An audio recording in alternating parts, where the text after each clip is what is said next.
Okay, we completed the physical properties of nitric acid. Now we will be going with the chemical properties of nitric acid. और उसमें सबसे पहला है बेटा reaction with metals. Please topic डाल लीजिएगा chemical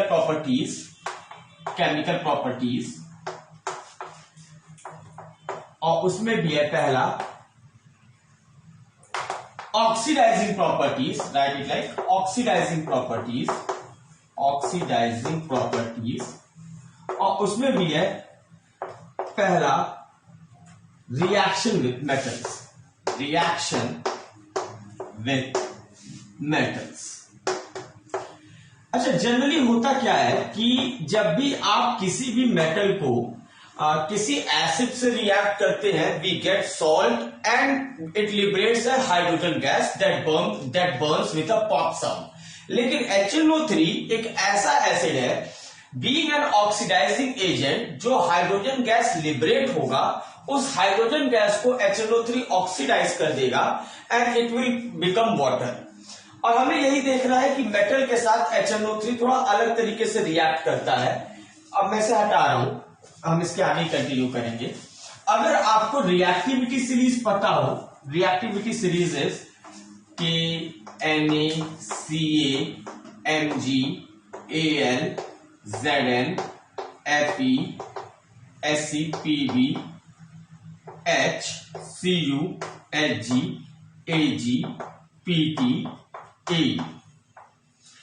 ये आपके रिएक्टिविटी मतलब ये सीरीज ऐसा है जिसमें जो ऊपर में जो मेटल्स हैं they are very highly reactive, और जैसे जैसे आप नीचे की तरफ जाएंगे मेटल्स की रिएक्टिविटी जो है वो घटते जाएगी. अब पोटेशियम, इसे आप अलग अलग एक्रोनिम से बच्चे याद करते हैं, कमलनाथ, कमाली या व्हाट्सएवर, या क्या नाम का आपने कहीं से भी आप देख सकते हैं कि आप इसे कैसे मेमोराइज करना चाहते हैं या फिर आप इसे याद ही कर लीजिए. अब हमें ये देखना है जनरली हाइड्रोजन के ऊपर वाले मेटल्स की रिएक्टिविटी निट्रिक एसिड से अलग तरीके से होती है, हाइड्रोजन के नीचे एंड सिल्वर के ऊपर वाले मेटल्स की रिएक्टिविटी HNO3 से अलग तरीके से होती है, and Pt and Au doesn't react with HNO3. ये बात आपको ध्यान रखना है. अब देखिए, जैसे मान लिया मैं इनमें से कोई एक मेटल लेता हूं, लेट मी से इनमें से मैं मेटल ले लेता हूं जिंक. जिंक को अगर आप HNO3 से रिएक्ट करते हैं तो दो टाइप से जिंक रिएक्ट करेगा. मतलब अगर आप जिंक को HNO3 से रिएक्ट करते हैं and this HNO3 is cold and dilute, तो केस अलग होगा. और इस जिंक को अगर आप HNO3 से रिएक्ट करते हैं and this time it is hot and concentrated, तो आपको अलग प्रोडक्ट मिलेगा. अगर आप जिंक को क्या नाम का कोल्ड एंड डाइल्यूट HNO3 के साथ रिएक्ट करेंगे तो एक बात तो फिक्स्ड है कि अगर आप किसी भी मेटल को एसिड के साथ रिएक्ट करेंगे तो उसका रेस्पेक्टिव सॉल्ट आपको मिलेगा. तो यहां पे अगर आप जिंक को HNO3 के साथ रिएक्ट करेंगे you will get zinc nitrate ZnNO3 whole twice, because NO3 minus होता है और Zn के ऊपर 2 प्लस होता है, तो फॉर्मूला बनेगा जिंक नाइट्रेट बनेगा, plus N2O gas, that is laughing gas, comes into picture, and plus H2. This is what we get when the active metals or more reactive metals, hydrogen के ऊपर जितने भी ये मेटल्स होते हैं हम एक्टिव मेटल्स कहते हैं. When active metals react with cold and dilute HNO3, but when these metals react with hot and conc HNO3, तो अभी सब कुछ आपको सेम मिलेगा एक्सेप्ट फॉर N2O की जगह आपको NO2 गैस मिलेगी plus H2. Means hot and conc HNO3 इतना ज्यादा इफेक्टिव होता है कि ये इस N2O को ऑक्सीडाइज करके NO2 तक पहुंचा देता है. Very important. लेकिन सेम यही चीज अगर आप इन मेटल्स के लिए करते हैं, let me take an example से Cu. अगर Cu आपका कोल्ड एंड डाइल्यूट HNO3 के साथ रिएक्ट करता है, कोल्ड एंड डाइल्यूट, सब कुछ same again, it will give you CuNO3 whole twice plus N2O की जगह इस केस में NO गैस मिलेगी, that is nitric oxide plus H2. Means आप इस निट्रिक ऑक्साइड को लेके क्या नाम का फिर फर्दर आप HNO3 बना सकते हैं, बट ऑस्मोल प्रोसेस में जैसा था. बट ये थोड़ा कॉस्टली मेथड है, इसलिए हम इस चीज को जनरली यूज नहीं करते. और इसी Cu को अगर आप हॉट एंड कॉन्क HNO3 के साथ रिएक्ट करते हैं, हॉट एंड कॉन्क तो आपको क्या मिलेगा, CuNO3 होल ट्वाइस, सेम ऊपर वाला ही, plus NO2 plus H2, and these metals do not react, ये मेटल्स रिएक्ट नहीं करते HNO3 के साथ। सो आपको याद क्या रखना है, मेटल कोई भी हो, अगर आप उसे hot and conc nitric acid के साथ रिएक्ट करते हैं, you will get reddish brown gas, that is nitrogen dioxide. लेकिन अगर कोल्ड एंड डाइल्यूट HNO3 के साथ रिएक्ट करेंगे तो एक्टिव मेटल्स और लेस एक्टिव मेटल्स की रिएक्टिविटी अलग अलग होगी। एक्टिव मेटल्स के साथ रिएक्ट करके N2O gas is liberated as the by product, and inactive elements या लेस रिएक्टिव एलिमेंट्स के साथ रिएक्ट करके NO2 is formed, NO is formed as a byproduct of the reaction. So this is all about the reactivity of acids. इससे ज्यादा आपको याद नहीं रखना। I haven't balanced the equation. It is up to you कि आप कैसे balance करते हैं। The only thing that, क्योंकि आपके MCQs में पूछ सकता है कि अगर इनमें से कोई metal cold and dilute HNO3 के साथ रिएक्ट करेगा तो आपको N2O गैस मिलेगी, लेकिन अगर इनमें से कोई मेटल आपका से कोल्ड एंड डाइल्यूट HNO3 के साथ रिएक्ट करेगा तो आपको nitric oxide as a gas मिलेगा। लेकिन इनमें से कोई भी metal hot and conc HNO3 के साथ रिएक्ट करेगा, you will always get reddish brown gas. So this is the reactivity of metal towards HNO3. Next is, this was the A part, reactivity of non-metals. HNO3 being a very strong oxidizing agent can also oxidize non-metals also. अब देखिए non-metals कैसे oxidize होते हैं, इसका B part, reaction with non-metals, reaction with non-metals, और non-metal के साथ दो ही तीन बहुत ज्यादा इंपॉर्टेंस रखता है, like carbon, then you can say sulphur का रिएक्शन देखना हमें, कार्बन सल्फर आयोडीन का रिएक्शन देखना है, and that will do, will see अगर कोई और आता है तो। अगर आप कार्बन को HNO3 के साथ रिएक्ट करते हैं तो कार्बन का हाईएस्ट ऑक्सीडेशन स्टेट जो भी एग्जिस्ट करता है एज अ गैस, उसमें आप इसको कन्वर्ट कर देंगे। So what you will get over here, you will gate carbon dioxide plus H2O and plus certain amount of NO2। अब इस केस में बैलेंसिंग बहुत इंपॉर्टेंस रखता है। अब बैलेंसिंग आपको कैसे रखना बेटा, जैसे आपको पता है कार्बन की वैलेंसी, कार्बन के आउटर मोस्ट में 4 इलेक्ट्रॉन्स होते हैं, कार्बन का एटॉमिक नंबर 6 है, इलेक्ट्रॉनिक कॉन्फ़िगरेशन 2,4, तो 4 HNO3 से ही इसको रिएक्ट कीजिए और जितना HNO3 होगा उतना NO2 भी यहां पे होगा। एक बार ये करने के बाद now you are left with balancing of hydrogen and oxygen only. यहां पे आप टोटल हाइड्रोजन देख लीजिए, 4 हाइड्रोजन है, यहां पे आप इसको 2H2O कर दीजिए और ऑक्सीजन अपने आप बैलेंस हो चुका होगा, 4 3 12, आप यहां पे 2 ऑक्सीजन 2 2 4 और 4 2 8, 8 + 4 12। जैसे आप सल्फर को रिएक्ट करते हैं, सल्फर को अगर आप HNO3 के साथ रिएक्ट करते हैं, अगेन सल्फर का हाईएस्ट ऑक्सीडेशन स्टेट, सल्फर के दो ऑक्साइड्स होते हैं, एक सल्फर डाइऑक्साइड और sulphur trioxide, that is SO3। SO3 is the highest oxidation state, so we will do here SO3 plus H2O plus NO2। Now यहां पे sulphur के आउटर मोस्ट में 6 इलेक्ट्रॉन्स होते हैं, इसको 6 दे दीजिए, इसको आप 6 दे दीजिए, and now balance the rest remaining one. Hydrogen यहां पे आप 3H2O कर दीजिए, 3 2 6, ऑक्सीजन अपने आप बैलेंस हो जाएगा, 3 ऑक्सीजन 3 3 6 और 6 2 12, 6 और 12 18, और यहां पे 6 18, इट इज बैलेंस्ड। लेकिन थोड़ा सा इसको और रिफाइंड फॉर्म में आप लिख दीजिए बेटा, SO3 is an anhydride of H2SO4, यानी एक SO3 को अगर एक H2O मिल जाए तो ये H2SO4 बना देता है। तो यहां पे एक SO3 और एक H2O को कंबाइन करके आप H2SO4 लिख दीजिए और बाकी के 2 H2O एज इट इज छोड़ दीजिए, तो यहां पे ये मिलेगा H2SO4 plus 2H2O plus 6NO। In a similar fashion, let us take phosphorus. What happens when phosphorus reacts with HNO3? What happens when phosphorus reacts with HNO3? Phosphorus का highest oxidation state आपको पता है, it is your P2O5.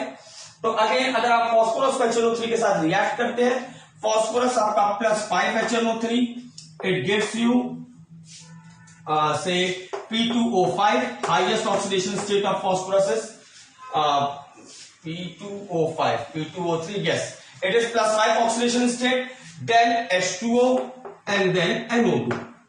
Again अगर आप इसको balance करना है, phosphorus का यहाँ पे मैंने 5 इसलिए यूज किया, फॉस्फोरस के आउटर मोस्ट में 5 इलेक्ट्रॉन्स होते हैं, 2 8 5, तो 5 HNO3 है तो 5 NO2 भी होगा।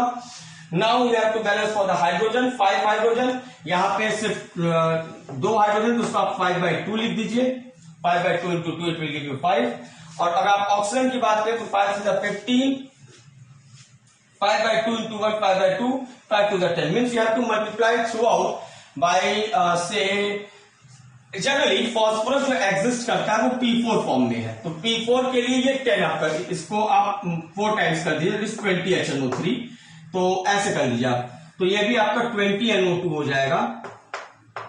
अब आप बैलेंस कर लीजिए, 20 H है तो यहाँ पे आप 10 H2O कर दीजिए, and now I hope so it is balanced, 23 is 60, oxygen 10 plus 5, it is your P4O10, it always exists as cage-like structure, no it is balanced। तो फॉस्फोरस को जब आप HNO3 के साथ रिएक्ट करेंगे, it will give you P4O10 plus 10 H2O, and again this P4O10 को अगर आप H2O में रिएक्ट के साथ रिएक्ट करते हैं, it gives it's acid P4O10 is an anhydride of H3PO4, तो ये अगेन P4O10 कुछ H2O के साथ रिएक्ट करके इट विल फॉर्म H3PO4। इसे आप अपने हिसाब से अरेंज कर लीजिएगा, it will give you 4H3PO4 plus 4H2 plus 20 NO2। The only thing जो आपको याद में रखना है कि फॉस्फोरस के साथ HNO3 रिएक्ट करता है, you get the phosphorus in its highest oxidation state। In a similar fashion, if I take, let me erase it,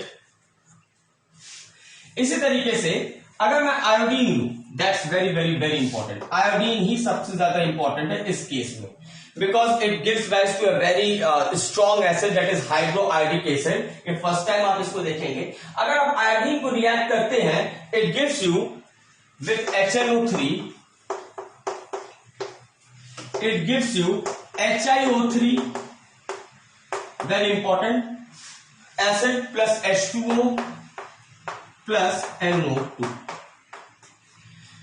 this is the acid which is form. Now again iodine के आपको पता है, iodine का अगर आप outer most में यहाँ पे देखिए केसेस अलग है, जैसे कि आपने अब तक HNO3 को उस नंबर के साथ मल्टीप्लाई किया है जो कि रिएक्टिंग नॉन मेटल के वैलेंस इलेक्ट्रॉन्स के होते हैं। आयोडीन के साथ केस अलग है, यहाँ पे आपको इसे 10 HNO3 के साथ रिएक्ट करना पड़ेगा, टेकिंग आयोडीन के हम +5 ऑक्सीडेशन स्टेट को ही लेकर यहाँ पे चलेंगे। तो ये चीज आपको याद होनी चाहिए, आयोडीन वाला case, that's why it's very very important. It will give you see, it is 10 HNO3, तो it will give you 10 NO2, and now यहाँ पे आयोडीन 2 है, 2 HiO3, I hope so it is balanced. देख लीजिए अगर कुछ छूट रहा हो, H2O में जो भी आप कमी हो वो आप डाल दीजिए। यहाँ पे हाइड्रोजन 10 है, यहाँ पे 2, और यहाँ पे अगर मैं 4 डाल दूं, not is balanced. So like this HNO3 reacts with non metals. Non metals के साथ रिएक्ट करने पे HNO3 it always gives NO2 as a gas. And अगर आपको बैलेंसिंग कॉन्स्टेंट्स को ध्यान में रखना है, तो आप जिस भी नॉन मेटल को HNO3 के साथ रिएक्ट कर रहे हैं, ये पता कीजिए कि उसके आउटर मोस्ट में कितने इलेक्ट्रॉन्स होते हैं। लाइक फॉस्फोरस के आउटर मोस्ट में 5 इलेक्ट्रॉन्स होते हैं, यहाँ 4 फॉस्फोरस है, तो 4 फॉस्फोरस के लिए 20, तो वो 20 will be the number of moles of HNO3 acting over here. इस तरीके से आप सारे इक्वेशन बैलेंस करेंगे, but the exception with that is your I2। यहाँ पे हम I के आउटर मोस्ट में 7 होता है, तो 2 के लिए 14 होना चाहिए, बट हम 10 लेके चल रहे हैं, and that's why reaction of I2 with HNO3 is very important. So this is the reaction with the non metals. Next, अगर आप बोर्ड्स के लिए पढ़ रहे हैं, सो दिस इज ऑल, ये कंप्लीट है आपका पी ब्लॉक एलिमेंट यहाँ पे, but there is a topic that is brown ring test, जिसे हम करेंगे, वो आपके बोर्ड्स में नहीं है, just for the competition purpose. Brown ring test, brown ring test is a test which is used to identify the presence of nitrate ion. जैसे अगर आपके पास कोई कंपाउंड है, से NaNO3, उसके पास नाइट्रेट आयन है, तो NaNO3 will give the brown ring test.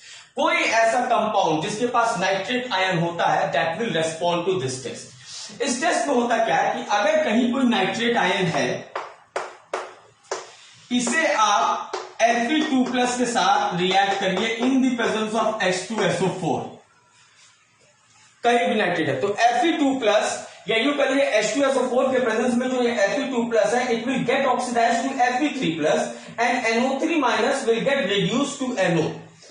NO3- will get reduced to NO.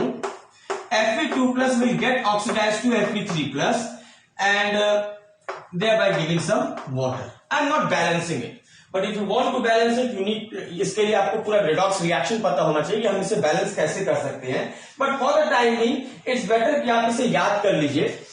It should be 3, it should be 4H+, then if it is 4, it is 2H2O, and again it should be 3. Fe, N, oxygen यहाँ पे 3 है, यहाँ पे 2, 1, 3. Yes. तो nitrate ion जब भी आपके कहीं भी फेरस आयन के साथ रिएक्ट करेगा, ferrous ion will reduce this nitrate ion to nitric oxide and itself will get oxidised to ferric ion. And this ferric ion, now let us see, इसको हम कैसे देखते हैं कि अगर आपके पास जो आयरन है ये कॉम्प्लेक्स बनाता है एक्वा के साथ या वाटर के साथ, FeH2O होल 6 2+. ये जब इसके साथ NO रिएक्ट करेगा, अगेन मैं आपको यहां पे बता दूं, आपने सिंस कोऑर्डिनेशन केमिस्ट्री या कॉम्प्लेक्स केमिस्ट्री नहीं पढ़ी हुई है तो आपको ये कोऑर्डिनेशन कंपाउंड या ये कॉम्प्लेक्स कंपाउंड समझ में नहीं आएगा. सो इट्स बेटर कि आप इसको रट लें और कुछ नहीं करना है आपको, इसे आप बस रख लीजिए. ये हो जाएगा FeH2O whole 5 NO. NO will, ये एक हाइड्रेट आइसोमरिज्म है कोऑर्डिनेशन केमिस्ट्री के हिसाब से कि एक NO अंदर आ जाएगा और H2O बाहर चला जाएगा. And due to the presence of this complex a brown ring is formed at the junction of two liquids. Brown ring. तो अगर आपके पास कोई एक कंपाउंड है, उसे आप फेरस सल्फेट सोल्यूशन में डालते हैं और उस कंपाउंड के पास नाइट्रेट आयन है, तो दोनों ही लिक्विड के जंक्शन में एक कॉम्प्लेक्स फॉर्म होगा जिसके पास ये अब इसका नाम अगर आप देखें तो पेंटा एक्वा नाइट्रोसिल फेरस इसका नाम होगा इस कंपाउंड का. ये फेरस नाइट्रेट आपको एक कंपाउंड मिलेगा जिसके वजह से एक ब्राउन रिंग जंक्शन पे फॉर्म होगा और जो ये बताएगा कि आपने जो भी रिएजेंट लिया था उसके पास नाइट्रेट आयन है. इसे मैं बहुत अच्छे से अभी इसलिए नहीं बता सकता क्योंकि कोऑर्डिनेशन केमिस्ट्री आपने पढ़ी नहीं है, you don't know about the ligands and all. So it's better कि ब्राउन रिंग टेस्ट आप बस इतना याद रखिए कि इसके रिएक्शंस क्या हैं, और दूसरी चीज जो आपको याद रखनी है कि हम इसे परफॉर्म क्यों करते हैं. Brown ring test is used to perform the presence of nitrate ion into your salt, say sodium nitrate, aluminium nitrate, calcium nitrate etcetera. अगर नाइट्रेट आयन है तो उसे हम ट्रीट किससे करते हैं? Fe2+ H+ is from H2SO4. Fe2+ और H2SO4 को रिएक्ट करेंगे, you will gate ferrous sulphate. उसे जब हम फेरस सल्फेट से ट्रीट करते हैं तो नाइट्रेट आयन निट्रिक ऑक्साइड में कन्वर्ट हो जाएगा और वो जो फेरस सॉल्ट है वो वाटर मॉलिक्यूल्स को अपने थ्रू जोड़कर कोऑर्डिनेट कंपाउंड बनाता है. क्या? Complex compound. ये कॉम्प्लेक्स कंपाउंड जो NO बना है उसके साथ रिएक्ट करके ब्राउन रिंग का कॉम्प्लेक्स देता है, जिसके वजह से आपके टेस्ट ट्यूब में एक जंक्शन पे, दो लिक्विड के जंक्शन पे ब्राउन रिंग फॉर्मेशन होता है और उससे आप ये कंफर्म करते हैं कि आपने जो सॉल्ट लिया था उसके पास नाइट्रेट आयन है. सो this is all about the chemical properties of nitric acid. अच्छा, एक चीज मैंने बताना भूल गया, निट्रिक एसिड HNO3 का स्ट्रक्चर कैसा होगा ये आपको पता होना भी चाहिए. अगर आप देखें तो N 3 O है और 1 H है. जनरली नाइट्रोजन के पास से एक लोन पेयर था, से एक और है और एक इलेक्ट्रॉन ही है, 5वां इलेक्ट्रॉन. यहां पे नाइट्रोजन के 5वां इलेक्ट्रॉन यूटिलाइज होता है. ये दोनों लोन पेयर ये इस ऑक्सीजन को डोनेट कर देता है, ये दोनों लोन पेयर ये इस ऑक्सीजन को डोनेट कर देता है और ये इलेक्ट्रॉन ऑक्सीजन का ये इलेक्ट्रॉन यहां पे एक सिंगल कोवैलेंट बॉन्ड और एक सिंगल कोवैलेंट बॉन्ड H के साथ. तो HNO3 के स्ट्रक्चर में 2 कोऑर्डिनेट बॉन्ड्स होते हैं और बाकी कोवैलेंट बॉन्ड्स होते हैं, 2 कोवैलेंट बॉन्ड्स होते हैं. और यहां पे नाइट्रोजन के पास लोन पेयर नहीं होता. और याद रखिएगा कोऑर्डिनेट बॉन्ड का जो बॉन्ड लेंथ होता है वो हमेशा कोवैलेंट बॉन्ड के बॉन्ड लेंथ से कम होता है. फिर ये बॉन्ड लेंथ छोटी है, ये बॉन्ड लेंथ बड़े बड़े हैं. This is the structure of HNO3, and as far as the use is concerned, it is used for the preparation of various nitrogenous compounds which are then used as a preparation for fertilizers. फिर जहां पे आपको fire works वगैरह करना होता है वहां पे भी HNO3 का बहुत ज्यादा यूज होता है, और जब भी आपको NO2 gas reddish brown gas prepare करनी होती है तो वहां पे भी आपको HNO3 का यूज करना पड़ता है. सो this is all about the group 15 elements. Phosphorus और उनके कंपाउंड्स आपके सिलेबस में नहीं है, तो अगर आपको सिर्फ बोर्ड्स के लिए पढ़ना है, now just directly switch to group 16. आने वाले सब्सिक्वेंट लेक्चर्स में ध्यान देने की जरूरत नहीं है, बट अगर आप कॉम्पिटिशन के लिए पढ़ रहे हैं तो आने वाले 2 लेक्चर्स आपके कंपाउंड्स ऑफ फॉस्फोरस के होंगे. For time being, thank you बेटा.